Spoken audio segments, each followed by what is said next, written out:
Well, hello everybody, welcome back to Robert's Train Set. So this is part 4 of the move, and this is just going to be I've decided rather than trying to do a long video with a lot in, I'm going to do a series of short videos.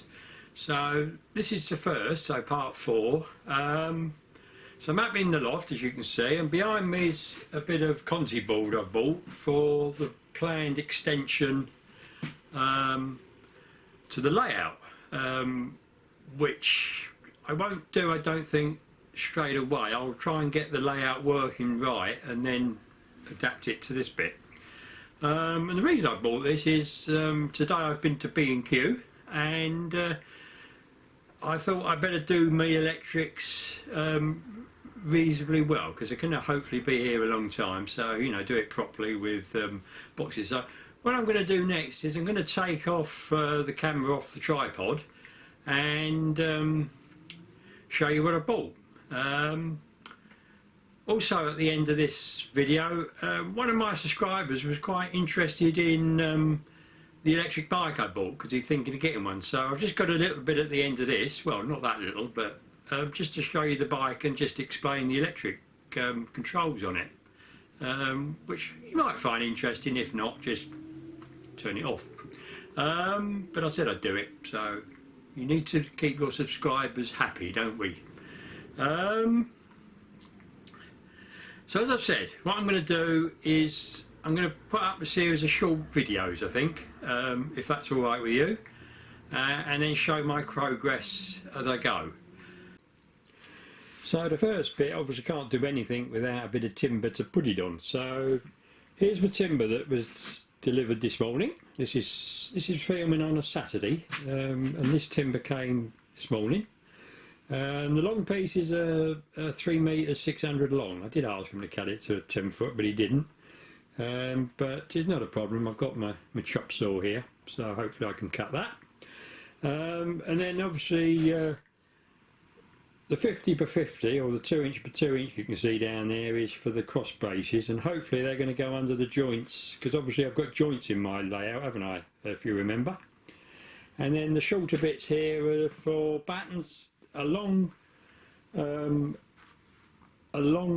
layout to sort of screw the baseboards onto the framing, because I don't really want to put a load of screws through the top because it's already got the trap mat in.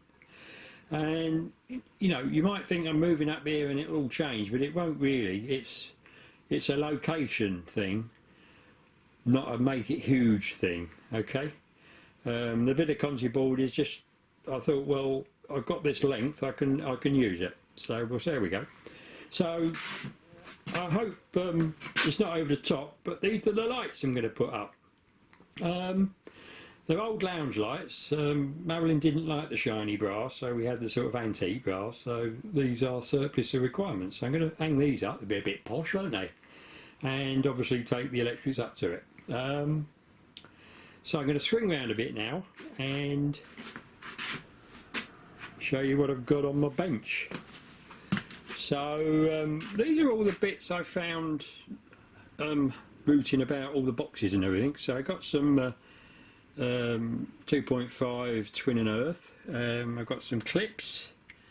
I've got a couple of double sockets over there, as you can see, and a adapter plug, and some screws. But I've got a whole drawer full of screws, so it should be okay.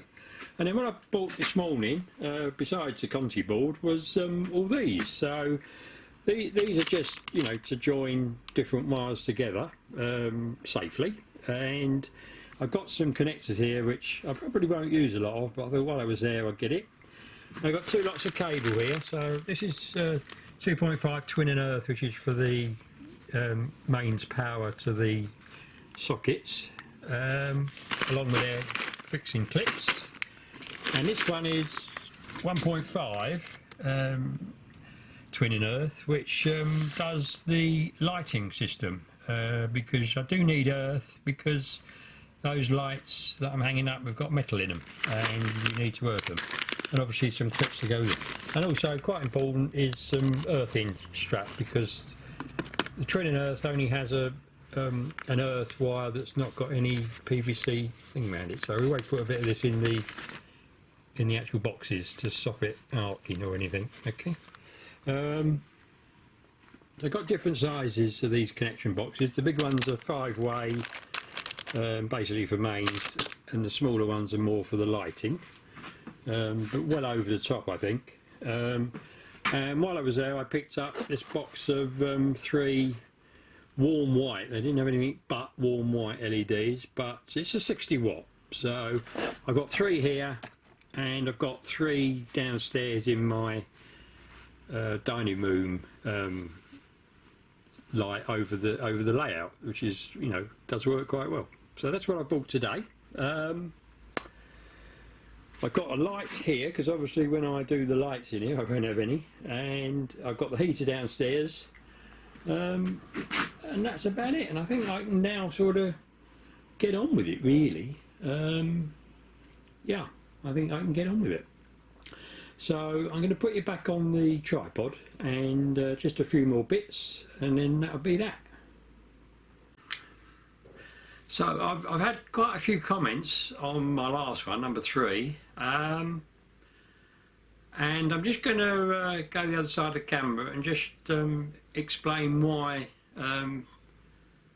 for a lot of it, I've sort of rejected it. Now I don't reject, you know, I do appreciate the comments, and sometimes it can be very hard looking at something off a video and knowing quite what's there and what's not. So I just thought I'd explain a little bit. Cheers.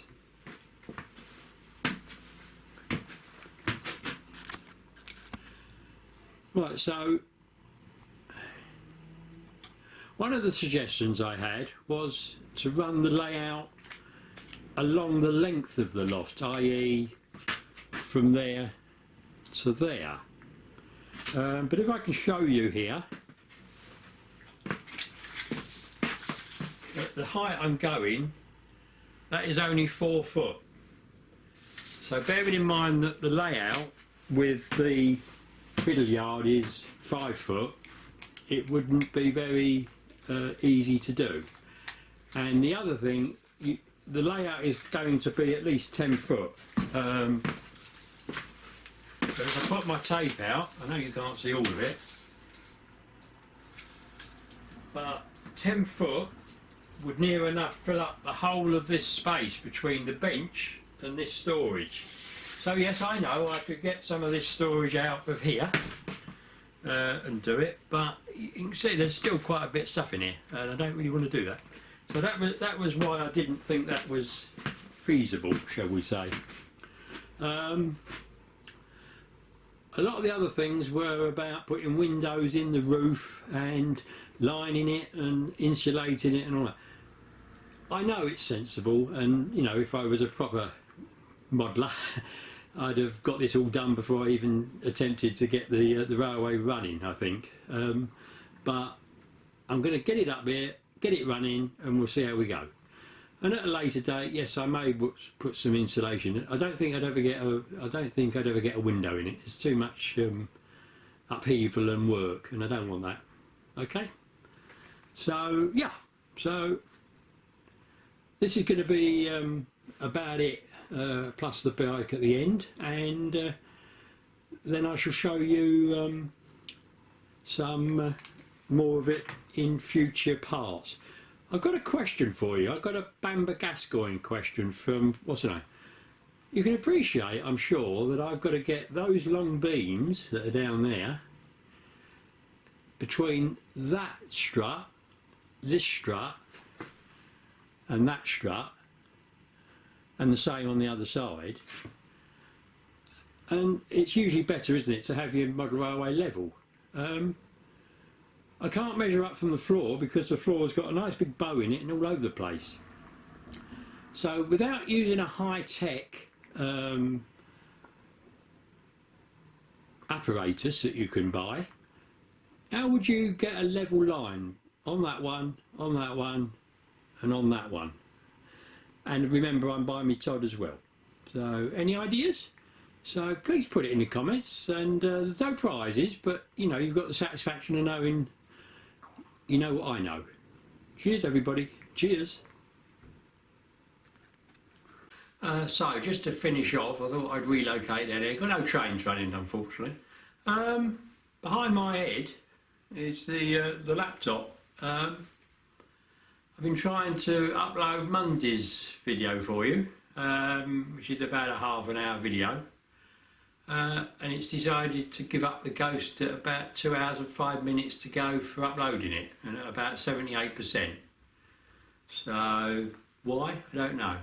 Last one loaded, alright, so I'll give this another go, see if I can get it up on the new uploader, but it's very frustrating, and obviously uses a bit of power to keep it going for all the hours it cost me to upload them. I started this at 20 minutes past 6 this morning. So yeah, great. So tomorrow, Sunday, I'm going to go out in the garden. I want to mow the grass, tidy up a bit, because it's my poor little Marilyn's 5th anniversary of her passing away. And she's out in the garden in her urn, in the garden she loved. So I always try and get some flowers and what, and you can't have it all overgrown, can we? So you can cut the budding down a bit, and my next door neighbour would like me to just trim his off because his mower won't touch his, it's grown too much. So I'm going to do that, my good deed for the day. So this is my little back garden, and it's not looking too bad. I've only done it on level 2 on the mower. Give a little bit of, what's her name? This is a hedge, it's beginning to grow again, I'm afraid. I shall have to be trimming that soon. This is outside the back of my garden, this is the alleyway, and as you can see, some kind person has dumped a load of hardcore. Will it make into a nice rock garden, do you think? I don't know. So let's look in the other way. And there are some nice daffs out there growing. This is my honeysuckle, obviously needs to grow a bit more. And this is my neighbour's garden, yeah. And this is where poor little Marilyn is usually kept. So, yep. And then hopefully Monday, as we're all in lockdown, aren't we? I can crack on and get on with it, I think. Yeah. And in the next episode, I will show you the answer to that question I posed. Well, there we go. So, finishing about now. Supermarkets are manic, absolutely crazy. We're supposed to be keeping apart, and we're in flaming huge queues. And half the shelves are empty. I queued up to go into Asda today, my local Asda, which is quite a small store. They've changed the opening hours, so I went at about, I don't know, 10 to 8, thinking, you know, they'll be open at 7 or whatever. No, they're opening at 8 and closing at 8, I think, or something like that. So quite a queue outside. Went in, and, you know, it's not their fault, it's just empty shelves everywhere. So please stop panic buying, there is no need for it. Just let them do their normal job. You know, we had that nurse the other day on the telly in tears. You know, they're doing long shifts and they come out and all the shelves are empty. You don't need to do it. You know, just take it as you need it, not stock it, you know. Because, you know, I've had to get up and go out to make sure I got something this morning. Whereas I should be able to go this afternoon and get what I want, but you can't. So, yeah, it's my little rant. Sorry about that. Anyway, I'd like to thank all the new subscribers that I've had come on. It's working quite well. I know there's not much to see in this video, but I just wanted to keep it going, so to speak, because it might take me more than a couple of weeks to get where I want to go. I don't know, we'll see. So little bits, as I said at the beginning, and I'll upload them fairly regularly, but I won't give you any sort of day or time. It will just appear things. So keep glued to your method of watching YouTube, please.